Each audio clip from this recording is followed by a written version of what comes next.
Right, guys. So I'm Dan Cannon. I'm from North Korean Security, and I'm going to moan at all of you about red teaming because I don't always do it. But when I do, I like to do it with an audience who can't leave the room and have to agree with me.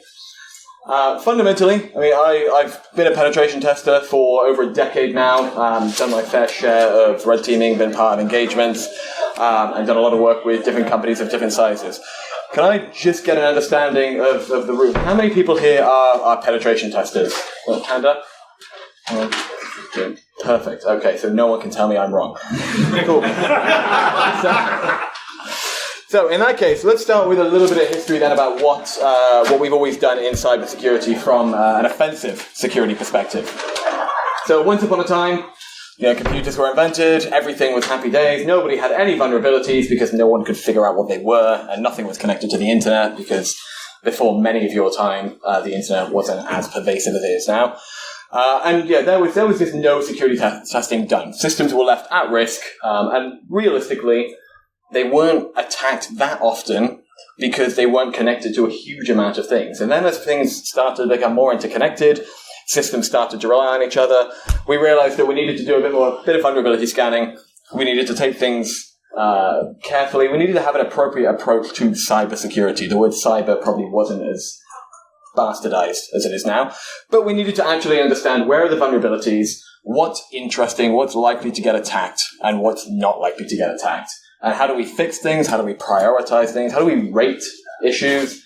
Everybody familiar with good old CVSS scoring of 0 to 10? And vulnerability scanning 101 is, 10 means bad, fix that, patch that, turn that off if you can.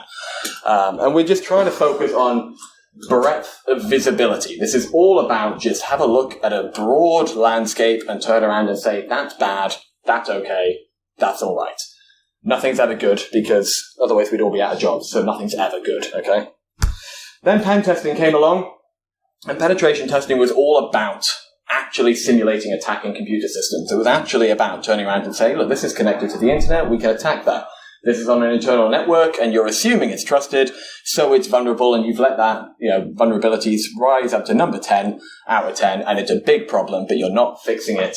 Let's get someone come in and run a penetration test and tell you exactly what's wrong with this. For everyone apart from the one penetration tester in the room, apart from myself, it's all about connecting to a network and being able to turn around and identify machines, identify software and vulnerabilities. Ryan did a great talk on Half-Life exploitation. Being able to figure out how you can leverage those attacks and those vulnerabilities as a hacker and then demonstrate systems been gamed, the whole system's compromised, data is in jeopardy, and red lights should be flashing. Everything should be going on. And for years, that's the approach we took. That was a proactive approach to cybersecurity. Penetration testing was simulating a hacker. Now, the problem with this is that this is looking at a security function or a system. You might not be able to see it, but ultimately this is turning around and saying, I have a thing. Can a hacker attack me? Or I have a web app. Can a hacker get me? Or I have a network. How secure is it? Great for getting visibility of that thing, widget, network environment, whatever it might be. Awful for getting a good idea of what an attacker might actually do. If you're a penetration tester and you are told to attack the most secure network in the world, that's what you're going to attack. The fact that there might be an unlocked door to a data center right next to you, that's out of your scope. You're not allowed to identify that no hacker in their right mind would come at you this way when there's an open door over there. The fact that there might be a wireless network that has no password, that has the immediate access onto a network, you're not allowed to test that because that's out of scope. This is the down part of penetration testing. You are looking at a specific thing. And it's the scope, and we've got to stay in it, otherwise we just devolve into hackers who are doing damage. But enter red teaming. That's where we are now. The idea that we use the tactics of attackers, and we don't target systems or environments or things, we target companies. We target an actual real-world approach of how a hacker would target a company. Because we don't know how the bad guys are going to get in until we have a look at the whole landscape. There is no point saying, your company website is amazing. No one can get onto it. And just ignoring the fact that the developers have also put a website up next to it that gives immediate access onto a computer system. There's no benefit there. Red teaming is the idea of looking at how real-world attackers are going to gain access to companies and how they're going to compromise environments. And it's really good, and it emulates real-world threats, and it takes the idea of TTPs, those tactics, techniques, and procedures, and it replicates that in an efficient and ethical way. Now, the problem is, as cybersecurity professionals, and with a room of not a huge amount of pen testers in here, I don't know how big your egos get when you do work, and I don't know how much you fancy yourselves as spies and bad guy hackers who are on the right side of the law. But there are a lot of people who can turn around and say, I'm going to do a red team. And then they do a pen test. And they'll be like, I'm going to do a red team engagement, and then they'll break into a building, plant a Raspberry Pi, and then they'll do a pen test. And that's one of the big flaws we have. There are dozens of companies out there who will turn around and say, it's a red teaming engagement. That means there's no rules. We can do whatever we want, as long as it's not anything illegal. But there are no rules. We don't have to break into the computer system or anything. We can turn around and be super cool spies, break into the building in the dead of night, plant a reverse access box, plant essentially a Pi that has a 4G dongle attached to it. We will get into this system by bypassing your physical security, because that's what cool bad guy hackers might do.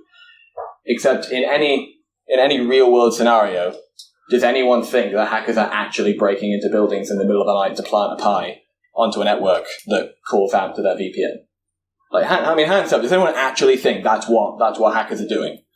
Putting that much risk into being identified, that they're going to break into a building and they're going to stand talking to your receptionist and holding a box and tailgating their way in, or holding 19 coffees, or whatever you might have heard about with the fantastic ways of social engineering.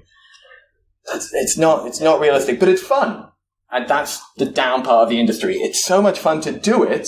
You get great stories, but it's not realistic. And that's why I like to stand and whine about everybody who sells red teaming. There are the minority who are doing it well, and they are doing it with really qualified and really experienced professionals.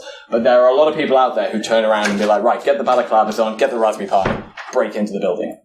I have a colleague who spent 4 hours in a janitor's closet in a room waiting for the office to lock and for everybody to leave, to then burst out and do a pen test of the network. I myself have tailgated into buildings and then text a client and sort of be like, so I've shown the weaknesses of the physical security. Do you want me to break out the social engineering foo, or do you want me to sit here and wait for everyone to leave and do a pen test? The problem we've got is the terminology in the cybersecurity industry is so vague and so misused and so misunderstood that we end up with people selling vulnerability scanning as pen testing, red teaming as pen testing, no security as vulnerability management, because if you don't look at it, you can manage it absolutely fine. And it's a real challenge. So when it comes to red teaming and what's not red teaming, we really need to define what's going on. And this is a conversation that's happening with a lot of different companies that are penetration testing consultancies, red teaming companies. Everybody hates everybody and everybody disagrees with everybody. And there's lots of conversations going on to try and get some form of standard of when one company says, I'm going to do a red team, another company who says, I'm going to do a red team will do a similar thing. And not one company is going to reverse engineer a piece of software, come up with a custom binary, exploit it through a phishing campaign, get onto the system, leverage their lateral movement through God knows how many domains, escalate up to an enterprise admin, and then boom, show what their work. And another company is going to put on the balaclava, walk in and plant a Raspberry Pi. That's the problem we've got. And the difference of red teaming and not red teaming can be seen as how complex and how long-term people perceive engagement. So red teaming, we measure it in weeks or months. It's got to be that kind of realistic attack scenario. You need to understand who is the victim, who is the target, what's going on, where are the potential entry points. Is it a web app that's been put online 19 years ago that people have forgotten about that still exists? Spoiler, got into a company through that exact way. They said they had 19 different websites. We found 47 of them. One of them had a great login page that said, the login will be 41442. And that worked. But it's not a red team because it's not really focusing on real world attack vectors. It's just turning around and doing attack surface and exploration and then going through a pen testing approach. It didn't have any tools, techniques, procedures of a real world attacker, bar doing a DNS enumeration scan. We've got to think that ultimately the key outcome of something like a red teaming engagement is not just to be able to say, I've owned the network, I'm domain admin, I'm enterprise admin, if you know the difference between the two of them, but to turn around and say, here are the gaps that the blue team have. Here is the fact that you've got a SOC that you might have invested tens of thousands, hundreds of thousands, some bigger companies, millions. And here is the fact that they did not see a sophisticated attack walk through their network and be able to compromise all the systems. Whereas for something that's not a red team, we don't have to worry about that. The vast majority of my career, if a SOC rings me up and says, are you attacking the network? I'll stand there and go, hell yeah, I am.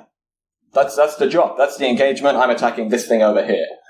It's all about, can you actually identify and exploit a vulnerability and then just demonstrate it? Pen test. Can you show how an attacker would actually rinse their way through a company or a target or a client and be able to get access to the damning information? When people are talking about the crown jewels, realistically, in a pen test, crown jewels are always just domain admin because pen testers like to feel like they're the best. Whereas in a red teaming engagement, it's about what works for the company. It's about understanding what is a client going to actually be concerned about, how is it going to damage them if they get attacked. The fact that, does anyone remember the TalkTalk hack from 2014? I feel really old that there's not everyone nodding. Ultimately, I mean, TalkTalk got hacked in 2014. Really easy attack. It was SQL map used as a smokescreen while they also pillaged data from other systems on the network. But the damage to the company was actually reputational. The damage was the fact that 2 years later, someone knocked at my door and said, have you thought about moving to TalkTalk? And I laughed in their face and shut the door. So they're like, you can't protect anything. You can't have my personal data or financial data. The damage is reputational. Now, it's something that's not real world. Any penetration tester would have said, there's SQL injection there.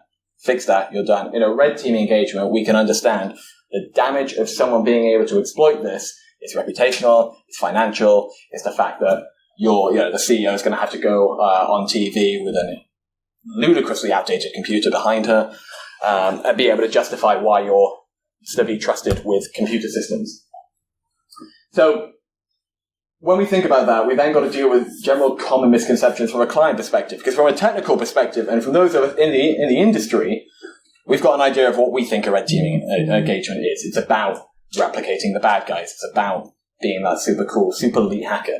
From a client perspective, those people who are actually purchasing red teaming engagements, we've also got to worry about the education of them, because clients are, I'm not going to use the adjective in my head, clients just don't know what they want some of the time, and they don't know what the words that we use mean. And when it comes to red teaming, some clients just think red teaming is pen testing because there are companies out there that say we've got a red team or a tiger team or an offensive team or a pen testing team or a security team, and they just use the words interchangeably.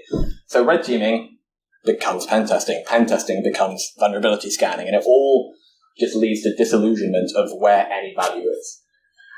Red teaming is also just a phishing campaign, because red teaming is all about trying to trick people into doing something. It's about demonstrating human risk, so it's just a phishing campaign. There we go. Send someone a link, see if they click on it. That's a red teaming engagement. So unless you're going to do anything with it, that's generally just a phishing campaign. But what a red teaming is it will make them more secure. So the common misconception going, will it make me more secure, is that actually, no, it won't. It's going to highlight all the gaps that exist. It's going to highlight where you're not looking. It's going to highlight that you've built up barriers over here to protect a system and you've left the door wide open in the back. So it's really important to understand what's going on. So when we think about any security testing, especially red teaming, we need to get the basics right before we understand, is it even worth doing it? Because replicating the tactics and the techniques and the procedures and the tools and everything that an actual APT group uses is really good if we're dealing with a mature company. But if you can turn around and just bypass a firewall because it's badly configured, they don't need a red team. If everybody is following every phishing link that you send them and giving you usernames and passwords and everything, then you don't need a red teaming engagement. You need normal awareness of what's going on. If you've got software that is just, again, TalkTalk, having ludicrously outdated software and really vulnerable, where is the value of someone turning around and going, okay, so a cool ninja bad guy hacker is going to hit you with a 20-year-old exploit? Great. It's not valuable because these are such trivial ways of doing it. And password security, raise your hands if you believe that there is a company out there that does not have at least one domain admin with summer23 as their password. It's going to happen. I used to work at a company with 80,000 employees, and the amount of time I'd see the year or the month or just keywords, you just die a little bit inside. But it means that there's no value in a red teaming engagement. You need to get the basics right. Clients need to understand how do they get security to a decent standard before they think about investing heavily in understanding how an attacker would get them. And smart device security, we all know people who are just going to plug stuff into the network or connect God knows what to the network. There needs to be that awareness of what's going on. I dealt with one company who absolutely nailed this. One year we did a red teaming engagement because they insisted on it. Ruined them within 3 days. The next year they invited us back. Anytime we touched anything on their network, plugged anything into the network, did anything, not only did they know, they could pinpoint the geographical location of exactly where it is and be there within 5 minutes to turn and go, the hell are you doing? And it meant that they had the basics right. We had 5 minutes to plug into a network, scan, find that there were no outdated systems, no vulnerable software, start password spraying, get nowhere, and then we had to unplug and leave because we knew there was a countdown timer of how long it would take. They had understood year one, everything's awful, and they had put the effort into getting the basics right. So, talk red teaming scenarios. Lots of people like to hear sort of war stories of how things have gone, and I'll try and come through as many as I can. But there are red teaming engagements that I've been on that highlight the good things and the bad things of red teaming and lead to an understanding of why some things have value and some things really don't. We're going to talk about a global pharmaceutical institution where we ended up with domain admin and had access to computer systems on 3 different continents. We're going to talk about a UK financial institution with a CISO who was really proud that he'd identified the attack vector, blocked the IP addresses, and then devastated when we told him that was 6 hours ago and we'd migrated from that. It might as well have been 2 years ago. And we're going to talk about a global infrastructure institution, if we got time, who had a multinational site, and they just had no visibility of what they had, how they had, and their Active Directory was just full of holes. And it shows that it's all about the basics. So, red teaming. This is one of the first red teaming engagements that the company I was working for at the time tried to do, and they were obsessed with the idea of OSINT and being able to go outside of the box of a pen test, and really focused on we should do flyer drops, we should go and turn up to their site and give people leaflets to a free thing to a new restaurant if they give us their username and password on a website. Didn't work, it's not realistic, it's not useful, it wastes time, it wastes money, and quite frankly, again, what real criminal hacker is turning around and coming up with a really nice word art A5 leaflet to turn around and go, there's a new Indian around the corner, follow this QR code and give me your password. Who is going to fall for that? And that's what companies are selling. We had to argue with the sales team that it was foolish. Didn't win the argument. We had to do it anyway. Wasted time, wasted effort. But ultimately, what happened with this one, the pharmaceutical company, we ended up having to chain together multiple zero-day vulnerabilities in a web app to then be able to gain access to a computer system. And you can tell that the stage 2 and 3 really came into its own of red teaming, because not only did it require really technically gifted consultants, but it required the ability to turn around and go, a team of 4 or 5 people was not enough. This could be done by anyone. A little bit of OSINT, understanding who your target is. By the time we started to get into the technical work, this needed a fully fledged, capable team to be able to shift around different people with their different specialisms. Anyone who says they can do red teaming with 2 or 3 guys, they're either fantastic, phenomenal guys, or that ain't red teaming. That's just fantastic. You need to be able to have those really key skill sets. And this was, like I said, zero-day web vulnerabilities, followed by an absolute hot knife through the butter of someone's Active Directory to be able to hit 3 continents and dump shed loads of data. Now, the value of this one was that, again, as pen testers, and I imagine as cybersecurity professionals, some of you have an idea of what other people need and what they should think and what is secure and what is important. We rocked up and thought, okay, domain admin, enterprise admin, access to computer systems. You're a pharmaceutical company, access to all the drug recipes and everything to be able to do things. The key about a red teaming engagement is that in a pen test, that would be great. We could show all the different vulnerabilities to get that access. In a red teaming engagement, we got to work with a CISO who turned around and went, no. The logging system about how we make drugs, that's the key thing. If we lose access to that, we don't know if we've made paracetamol or was cyanide. We don't have any ability to guarantee anything that we've done. So that meant that we could really turn around and go, okay, how would a threat actor actually impact you as an institution? They try and gain access to that, because at that point you will pay any amount of money to get it back. So it's all about trying to figure out what does a client actually want instead of what are the cool things to do. For a financial institution, we spent ages, again, stage one, getting told by other people, this is what we need to do for a red team, we need to do a phishing campaign. We harvested credentials, and you think, great. Still can't log on to anything. They've got IP blocking to be able to get onto any of their systems. We can't do anything. There's no value in just turning around and saying your users are not aware that they shouldn't be giving out usernames and passwords. And when you do password credential harvesting over phishing, you end up with a lot of people that are just putting fake passwords in anyway. As penetration testers, the company I was working for, we had a phishing campaign set amongst us, identified it within about 5 minutes, and a company of 40 people gave away apparently 3,000 different user credentials because we just blatted the landing page that we've been being tested against with absolute gibberish. And you can imagine as an attacker, there's no value there. Unless you can get someone to really give you an ability to execute something, to log into something, to achieve something, there's no thought, there's no anything. And this is the key thing of clients thinking it's just a phishing campaign. It's being able to get people to give you passwords. There's value, but unless you can really map that to a red teaming engagement, there's not a lot there. This is the one that we ended up having to go do a physical site visit. It was, again, not overly realistic. It's the idea of a USB drop. It's a key thing that a lot of companies in the UK do. They'll go and do a physical USB drop, or they will break into a building and plant a Raspberry Pi. And it has value to it because it lets you get onto the network. But ultimately, we then went through a pen testing methodology and we got domain admin, and yay, happy days, we've got domain admin.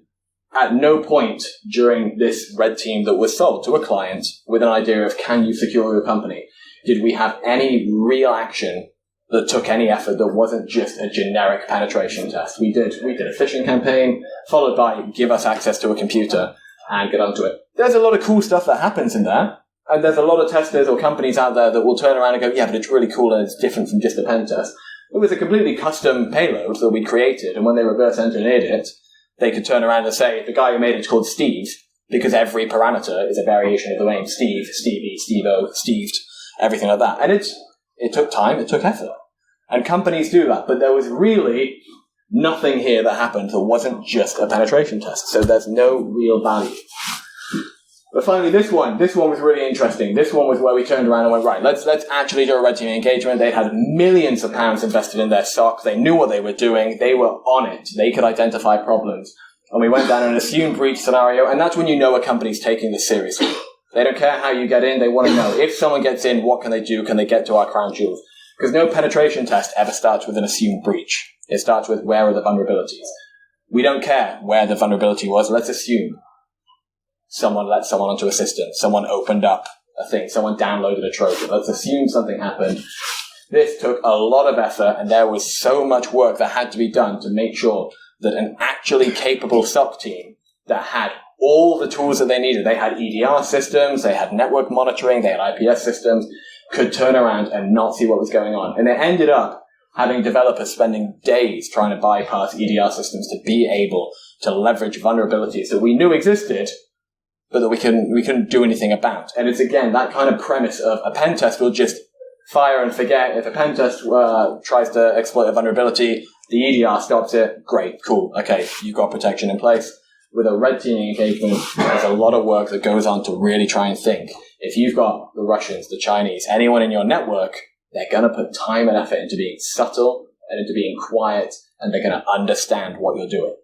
And so it's all about trying to make sure that you can actually provide that value of this being a really mature client who knew what they were doing, who wanted to test the SOC. And they're the best red team that we've been part of, because quite frankly, they had that defensive side of the coin. And it was a real test against their systems and their people and their processes, not just, do we have vulnerabilities we can point and click at. So what are the objections? Ultimately, everybody turns around and says it's too expensive, it's not good enough, it's not realistic, I've got to give you access, that's not okay, and an assumed breach is not realistic. The amount of people who talk about assumed breach and not being realistic, because surely no company ever has anyone ever do anything wrong and have hackers get into the system.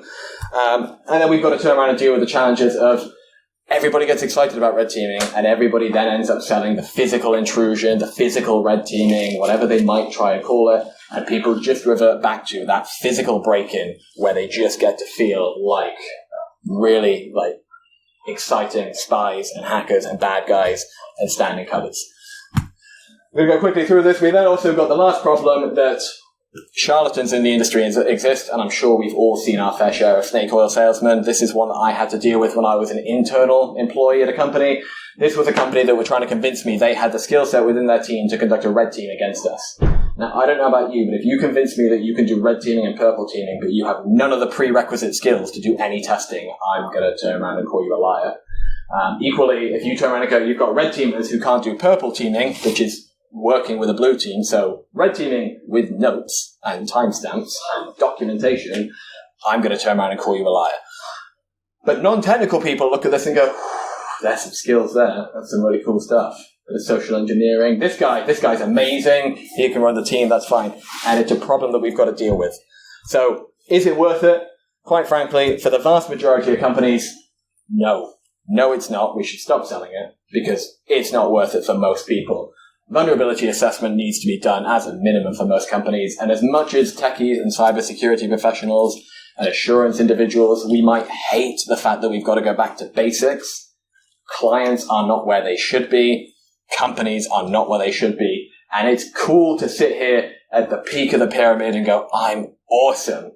But when you do that against a company that it's just awful, it's like beating a 5-year-old at a game of pool where they need a stool to stand up and see the table. If they don't even know what they're doing, there's really no value to it, and we need to get people to a point where we get the challenge. As pen testers, we get the challenge of attacking companies that are sufficient and good and have defenses and have the basics done. And as cybersecurity professionals, we push the idea that from an offensive security perspective, there is value here if you're at the right part. If you're FTSE 100 company who knows what they're doing, not, I don't know, Nando's who just turn around and be like, cool, you've got like 4 computers per restaurant. Great. There's not really a huge amount of value in any of that. Not to besmirch Nando's, I mean, they're great. And that's why we've got to think. All the terminology in security is confusing to everybody, including security professionals who are in really complementary areas of security and in cyber. But clients then just have it coming from all angles where they don't understand what's going on. They don't know what they should be asking for. They don't know how to protect themselves. And as professionals, it's our job to be able to turn around and talk about cryptanalysis from earlier and how that can help. Vulnerability research and how that can help, penetration testing or vulnerability scanning and how that can help, and not revert to, okay, this is really cool, this is really fun, this gets money for the company, let's go for it, and just tell them that balaclava meant that we were actually a bad guy hacker and that Raspberry Pi is a permanent access device or whatever phrase we want to come up with, and instead really focus on trying to improve the standard of companies within the UK. So that's my whinge, that's my moan. I said it with Red Whine. I like to whine about this kind of thing and say that everyone's doing everything badly. I've been guilty of it as well, where we get excited about all the cool things we can do and how we can help people. But ultimately, we've got to really think in cybersecurity, loads of people are doing it wrong, loads of us are doing it wrong. And we need to really make sure that when it comes to the general goal, I like to think that everyone in this room is here because we all want people to be more secure, we all want to help people, and we all want to show off how clever and talented we are. But again, being a 5-year-old at a game of pool, it's not a challenge. It's not impressive. Let's try and upskill everybody else, and let's try and improve everything else so that we can turn around and actually do something interesting. And that's me. Thank you very much.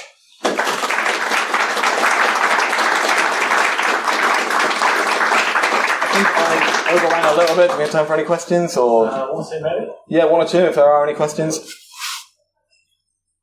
Oh, God, no, we'll do one. In your engagement, do you try to find a way to the objective, or do you try to report like comprehensively on the issues? So in red teaming, it's all about the weight of the injective. In penetration testing, it's trying to identify all the different attack paths. And in vulnerability analysis, it's all about here is everything wrong. So ultimately, when you've got a red teaming engagement and a client thinking they're going to be more secure after the fact, you've pointed out one route to that crown jewel. You've pointed out here is how an attacker can have the least resistance to get what they need. So when they fix all that and think they're secure, you turn around and yeah, but I didn't say everything else is okay. We found a route that an attacker would take. So it's about the crown jewels for that kind of activity. Yep, we've got one last one. Red team or penetration exercises always against companies. Do you ever do them against an individual person? Yes and no. Typically they're against a company or a system that they have, but there might be individuals that turn around and say, I want to know what kind of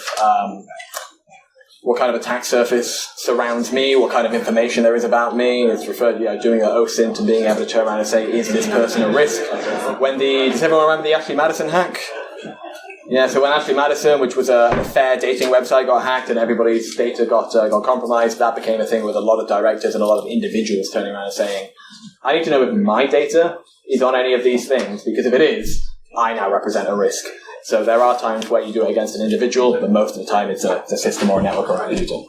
Typically when it's an individual, it's because they are a high value in that company as opposed to... Yeah, wealth management organisations focus on that kind of thing. If here's a person of high value, they might get attacked. Thanks.